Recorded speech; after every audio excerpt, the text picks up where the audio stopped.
جب آپ جھاڑو دیتے ہیں تو گھر میں جتنا کوڑا کرکٹ بکھرا ہوا ہوتا ہے جھاڑو سے آپ سارے کو جمع کر کے اکٹھا ملا دیتے ہیں، ایک جگہ پر جمع کر دیتے ہیں، مسولہ کہتے ہیں اس کو۔ تو گویا سول کا معنی جو نکلا وہ بھی بکھرے ہوئے کو ملا دینا،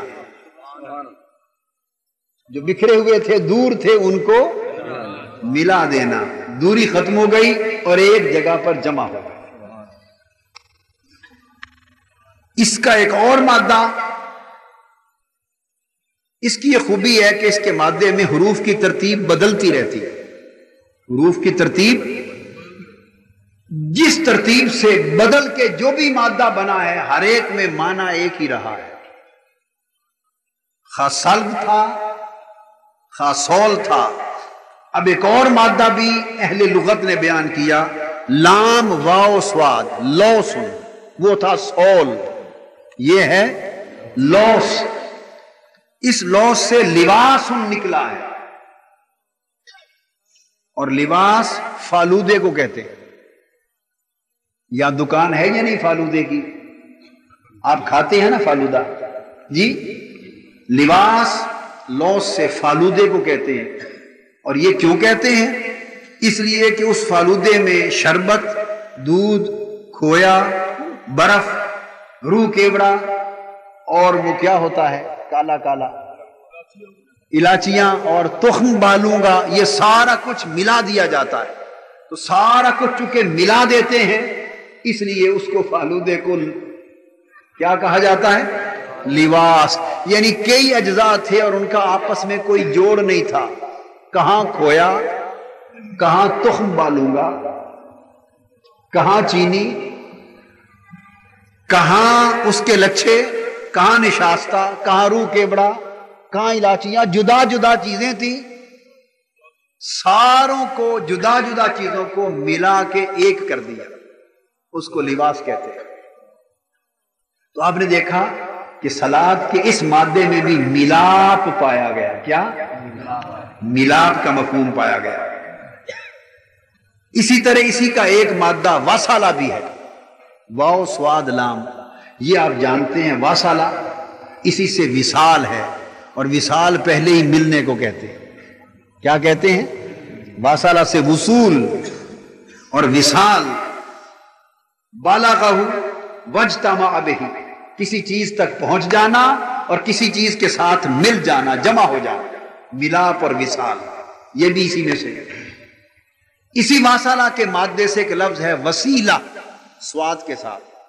وسیلہ کہتے ہیں وہ اونٹنی، وہ بکری جو ہمیشہ جڑواں بچے دے، دو دو بچے اکٹھے دے، جوڑ کر دے، جڑے ہوئے، الگ الگ دینے کی بجائے اکٹھے کر کے دے، تو اس کو وسیلہ کہتے ہیں۔ اب آپ اندازہ کرتے چلے آئیے، میں نے آپ کو بہت ساری مثالیں دی،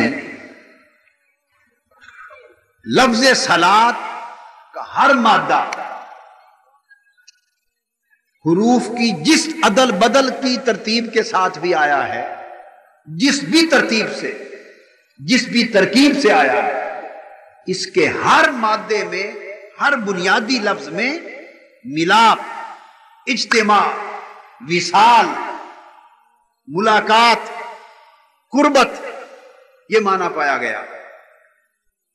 اب لفظ صلاۃ جس کو نماز کہتے ہیں، اس میں بھی یہی چیز ہے۔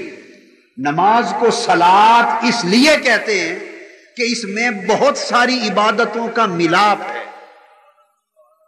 بہت ساری عبادتوں کا ملاپ ہے، یعنی اس میں تسبیح بھی ہے، اس میں ذکر بھی ہے، اس میں تلاوت بھی ہے، اس میں تحلیل بھی ہے، اس میں تکبیر بھی ہے، اس میں رکوع بھی ہے، سجود بھی ہے، قیام بھی ہے، ساری عبادتیں، اتنی ساری عبادتیں ان میں ملاپ کر کے، ملا کے ایک عبادت بنا دی، اس کو صلاۃ کہہ دیا۔ سبحان اللہ۔ کوئی تسبیح کرتا ہے سبحان اللہ تو یہ تسبیح ہے، کوئی الحمدللہ کرتا ہے، یہ تحمید ہے، کوئی اللہ اکبر کا ورد کر رہا ہے، یہ تکبیر ہے، کوئی رکوع میں ہے، کوئی سجود میں ہے، کوئی بیٹھا تلاوت کر رہا ہے، کوئی اللہ کا ذکر کر رہا ہے، یعنی جدا جدا عبادتیں ہیں، مگر اللہ پاک نے ان ساری بکھری ہوئی عبادتوں کو جوڑ کر ایک جگہ ان کو ملا دیا اور جب سب مل گئی تو اس کا نام صلاۃ رکھا۔ سبحان اللہ۔ اکیلی نماز اور باجماعت نماز میں بھی سارے لوگ اکٹھے مل جاتے ہیں۔ اور ایک معنی مصلی کا صلاۃ سے اس وجہ سے بھی کہتے ہیں کہ انسان اپنی ساری توجہات کو، اپنے خیالات کو، اپنے دھیان کو، اپنے تصورات کو، اپنی خواہشات کو، اپنی نیتوں کو، اپنے اعمال کو، ہمتوں کو، سب کچھ یکجا کر کے ملا کر صرف اللہ کی طرف متوجہ کر دیتا، متوجہ کر دیتا۔ تو آپ نے دیکھا کہ صلاۃ جو نماز کے معنی میں ہے اس میں بھی میلاد ہے،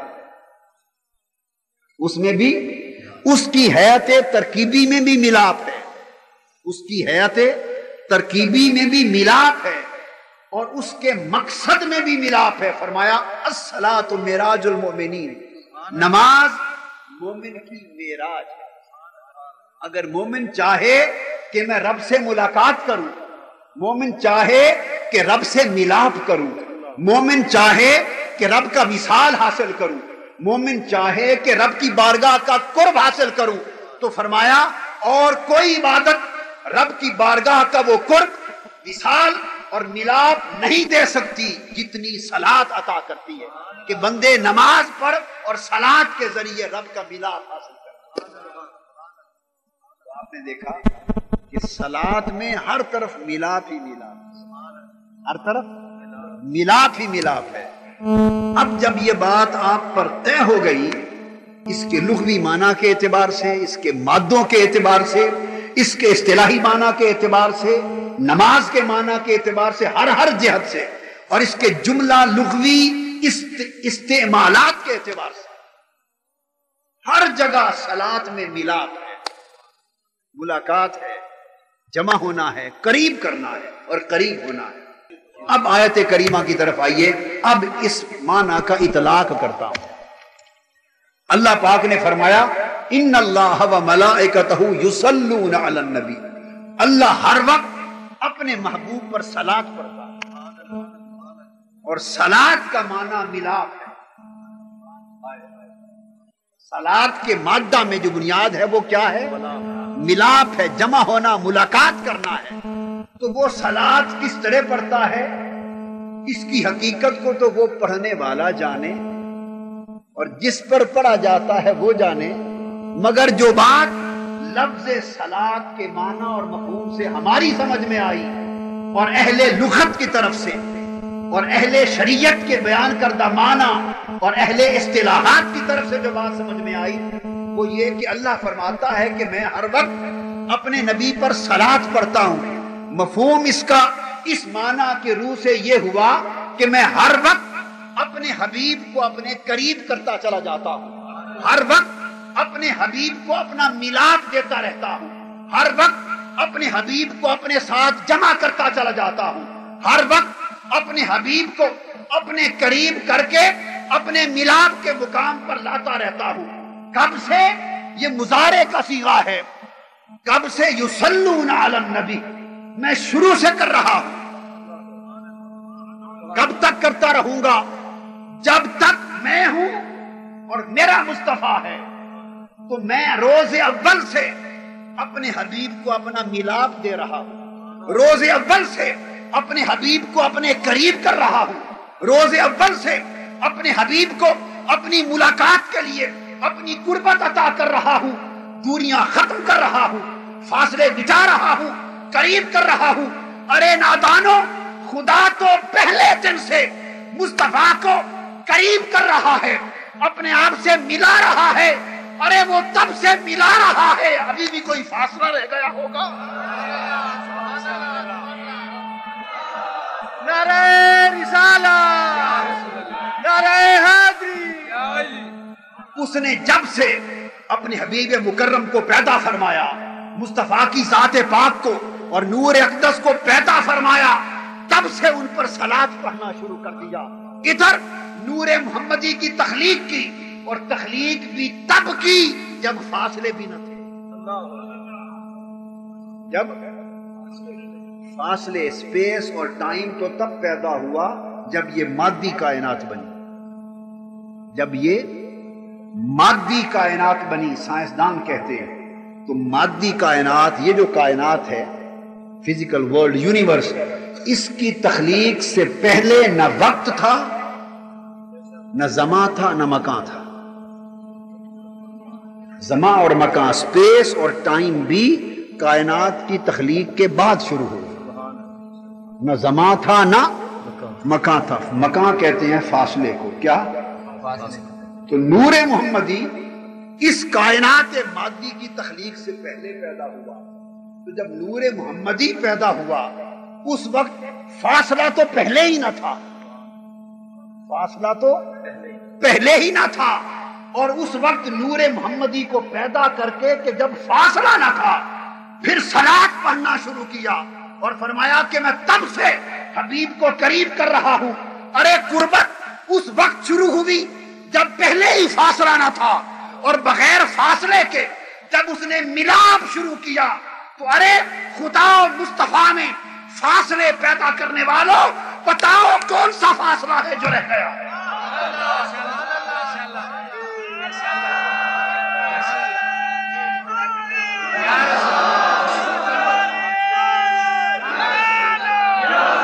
کون سی دوری ہے جو رہ گئی ہے؟ کون سا بعد ہے جو رہ گیا ہے؟ کون سا فاصلہ ہے جو رہ گیا ہے؟ اگر کوئی تھا بھی تو اس کی صلاۃ نے اس کو بھی مٹا دیا، سوائے ایک فاصلے کے، سوائے کہ وہ خالق ہے، یہ مخلوق ہے۔ وہ خالق ہے اور یہ فاصلہ حق ہے کہ یہ عبد ہیں اور وہ معبود ہے، یہ فاصلہ حق ہے۔ اس کے سوا نہ کوئی فاصلہ پہلے تھا، اور اگر کوئی تھا بھی تو اس کے عمل صلاۃ نے تب سے مٹانا شروع کیا، کیا اب تک نہیں مٹا؟ سبحان اللہ، سبحان اللہ۔ پھر وہ کہتا ہے یصلون علی نبی کہ میں ملا رہا ہوں محبوب کو اپنے سے، وہ فاصلے مٹا رہا ہے، ہم فاصلے بڑھا رہے ہیں۔ وہ ملاپ ثابت کر رہا ہے، ہم فاصلے ثابت کر رہے ہیں۔ وہ ہم نے خدا کے خلاف معاذ اللہ اسلام کے نام پر ایک جنگ جاری کر رکھی۔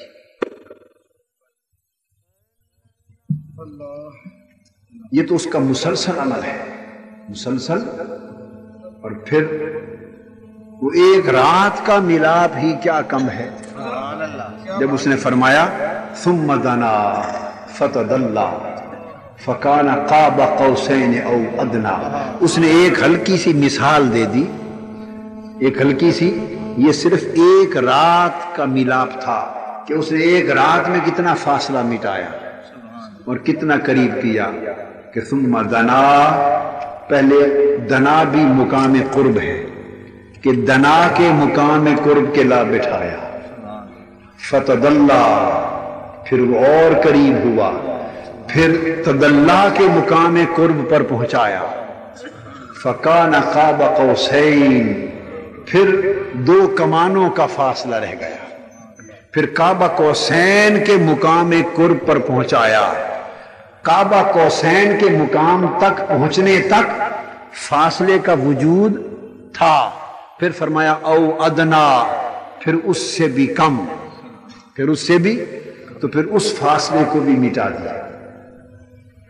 تو او ادنا کے مقام پر یہ قربت تو اس نے اس ایک رات شب معراج عطا کی، تو وہ تو اس سے پہلے سے صلاۃ پڑھ رہا ہے اور آج تک پڑھ رہا ہے اور قیامت تک اور قیامت کے بعد تک پڑھتا رہے گا۔ کوئی تصور کر سکتا ہے کہ اس نے اپنے محبوب کو اپنے کتنا قریب کر لیا ہوگا، کتنا قریب کر لیا ہوگا؟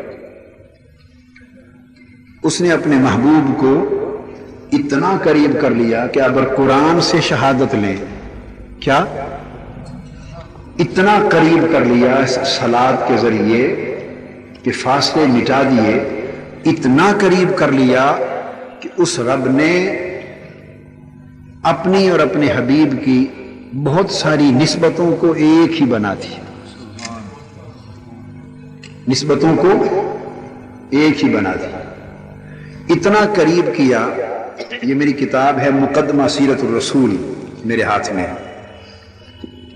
قربت کا عالم یہ کہ اس نے فرمایا انما المؤمنون الذین آمنوا باللہ ورسولہ، ایمان والے وہ ہیں جو اللہ اور اس کے رسول پر ایمان لائیں، ایمان میں ایک کر دیا۔ میں قرب سمجھا رہا ہوں، کیا کتنا قریب کیا اور فاصلوں کو کتنا مٹایا کہ ایمان میں اپنے اور اپنے حبیب کی نسبت کو، بولیے، ایمان میں اپنے اور اپنے حبیب کی نسبت کو ایک کر دیا۔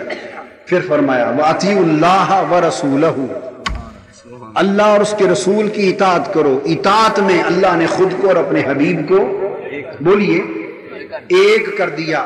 ذرا گنتے چلے آئیں کہ کتنی چیزوں میں ایک کر دیا، کتنی چیزوں میں ایک کر دیا۔ پھر فرمایا وَمَن يَعْصِ اللَّهَ وَرَسُولَهُ، جو کوئی اللہ اور اس کے رسول کی نافرمانی کرے، تو نافرمانی میں بھی اگر کوئی نافرمانی کرے رسول کی تو وہ اللہ کی، کوئی اللہ کی کرے تو وہ رسول کی۔ ذَلِكَ بِأَنَّهُمْ شَاقُّوا اللَّهَ وَرَسُولَهُ، یہ حکم اس لیے ہے کہ انہوں نے اللہ اور اس کے رسول کی مخالفت کی۔ مخالفت میں بھی جو رسول کی مخالفت کرے وہ اللہ کی، جو اللہ کی مخالفت کرے وہ رسول کی مخالفت، ایک کر دیا مخالفت میں بھی۔ فرمایا وَلَا يُحَرِّمُونَ مَا حَرَّمَ اللَّهُ وَرَسُولُهُ، اور وہ اسے حرام نہیں سمجھتے جسے اللہ نے حرام کیا اور اس کے، تو حرام ہونے حرمت کی نسبت میں بھی ایک کر دیا۔ خدا رسول کا حرام کیا ہوا اللہ کا حرام کردہ، اور رسول نے جسے حلال کیا وہ اللہ کا حلال کردہ۔ فرمایا انما جزاء الذین یحاربون اللہ ورسولہ، کہ جو لوگ اللہ اور اس کے رسول سے جنگ لڑتے، محاربت، جنگ میں بھی ایک کر دیا۔ جو مصطفیٰ سے جنگ کرتا ہے وہ خدا سے جنگ کرتا ہے۔ اور فرمایا وَلَوْ أَنَّهُمْ رَضُوا مَا آتَاهُمُ اللَّهُ وَرَسُولُهُ، اگر وہ راضی ہو جاتے تو کتنا اچھا تھا اس بات پر جو انہیں اللہ نے عطا کیا اور اس کے رسول نے، تو عطا میں بھی ایک کر دیا۔ رسول عطا کرے وہ خدا کا عطا کیا، خدا عطا کرے وہ مصطفیٰ کا عطا کردہ۔ اسی نکتے کو اعلیٰ حضرت نے فرمایا کہ بخدا خدا کا یہی ہے در، نہیں اور کوئی مفر مکر جو وہاں سے ہو یہیں آ کے ہو، جو یہاں نہیں تو وہاں نہیں، تو عطا میں ایک کر دیا۔ پھر فرمایا وما نقموا الا ان اغناہم اللہ ورسولہ، کہ انہیں کیا برا لگا، یہی بات کہ انہیں اللہ نے اور اس کے رسول نے اپنے فضل سے غنی کر دیا۔ تو غنی کرنے میں خدا اور مصطفیٰ ایک، عطا کرنے میں خدا اور مصطفیٰ ایک، جنگ میں محاربت میں خدا اور مصطفیٰ ایک، حرمت میں خدا اور مصطفیٰ ایک، مخالفت میں خدا اور مصطفیٰ ایک، نافرمانی میں خدا اور مصطفیٰ ایک، معصیت میں خدا اور مصطفیٰ ایک، اطاعت میں خدا اور مصطفیٰ ایک، ایمان میں خدا اور مصطفیٰ ایک۔ پھر فرمایا سیؤتین اللہ من فضلہ ورسولہ، ان قریب ہمیں اللہ اور اس کا رسول اپنے فضل سے عطا کر دے گا۔ فضل کرنے میں خدا اور مصطفیٰ ایک، جو خدا کا فضل وہی مصطفیٰ کا فضل، جو مصطفیٰ کا فضل وہی خدا کا فضل۔ اور فرمایا وَأَذَانٌ مِّنَ اللَّهِ وَرَسُولِهِ، کہ بلاوا ہے اللہ اور اس کے رسول کا، اذان اور بلاوے میں خدا اور مصطفیٰ ایک۔ فرمایا براءۃ من اللہ ورسولہ، بیزاری کا اعلان، خدا اور مصطفیٰ دوری میں ایک، قربت میں ایک۔ تمہارا جھگڑا ہو جائے تو فیصلے کے لیے خدا اور مصطفیٰ کی طرف لے جاؤ، فیصلے میں خدا اور مصطفیٰ ایک۔ انعم اللہ علیہ وانعمت علیہ، تو نے انعام کیا اور خدا نے انعام کیا، انعام کرنے میں خدا اور مصطفیٰ ایک۔ ما کان لمؤمن ولا مؤمنۃ اذا قضى اللہ ورسولہ امرا، فیصلہ اللہ اور اس کا مصطفیٰ فیصلہ کرنے میں ایک۔ لا تقدموا بین یدی اللہ ورسولہ، ادب میں خدا اور مصطفیٰ ایک۔ وَإِذَا قِيلَ لَهُمْ تَعَالَوْا إِلَىٰ مَا أَنزَلَ اللَّهُ وَإِلَى الرَّسُولِ، جب انہیں بلایا جائے خدا اور مصطفیٰ کی طرف تو دعوت میں خدا اور مصطفیٰ ایک۔ وَاللَّهُ وَرَسُولُهُ أَحَقُّ أَن يُرْضُوهُ، خدا اور اس کا رسول حقدار ہے کہ اسے راضی کرو۔ رضا میں خدا اور مصطفیٰ ایک، فضل میں ایک، رضا میں ایک، عطا میں ایک، اذان میں ایک، برات میں ایک، اطاعت میں ایک، حرمت میں ایک، قربت میں ایک، اطاعت میں ایک، محبت میں ایک، ایمان میں ایک، فرما برداری میں ایک، نافرمانی میں ایک۔ ارے خدا اللہ اپنے حبیب کو عبد اور معبود کے فرق کے ساتھ ہر حکم میں ایک بنا رہا ہے، تم ہر جگہ دو بنا رہے نعرہ رسالت، ایک ہے، ایک ہے، ایک ہے، ایک ہے، ایک ہے، ایک ہے، ایک ہے، جیڑا ایک کو ڈو کر جانے کافر تے مشرک ہے۔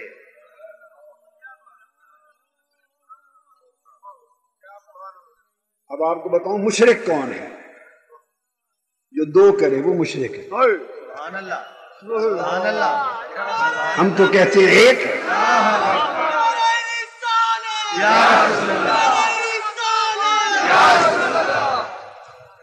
یہ تو میں نے ابھی چند آیتیں پڑھ دی کیونکہ طویل مضمون ہے، چند نمونے دیے، دیگ میں سے چند چاول دیے۔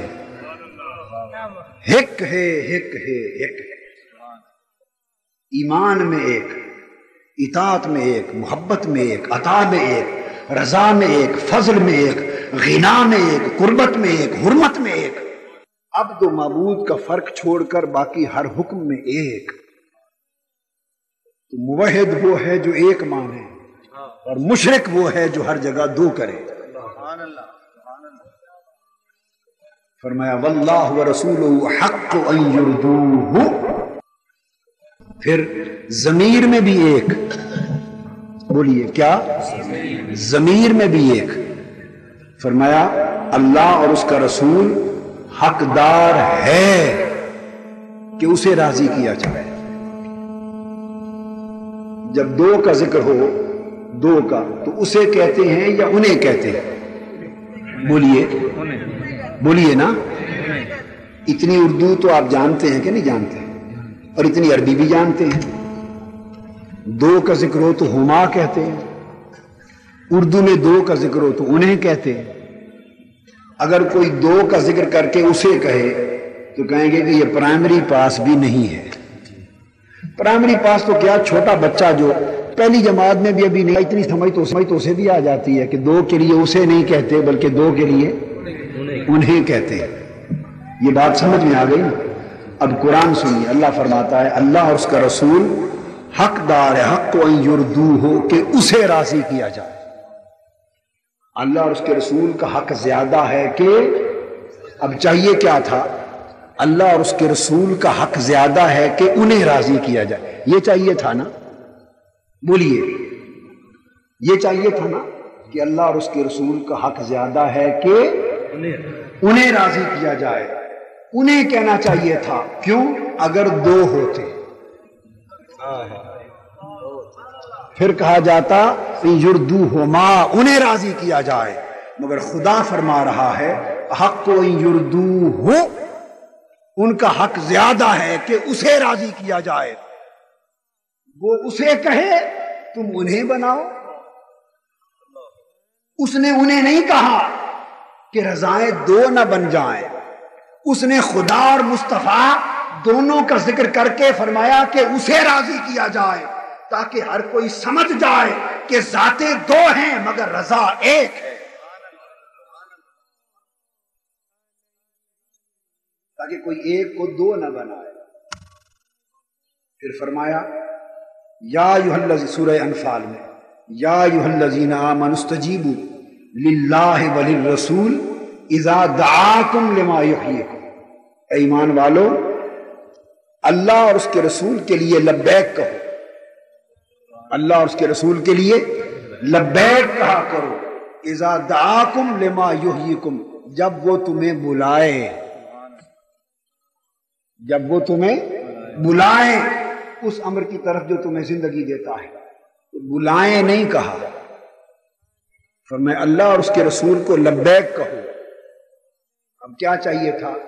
جب وہ تمہیں بلائیں، تاکہ پتہ چلتا کہ دو بلاوے آ رہے ہیں،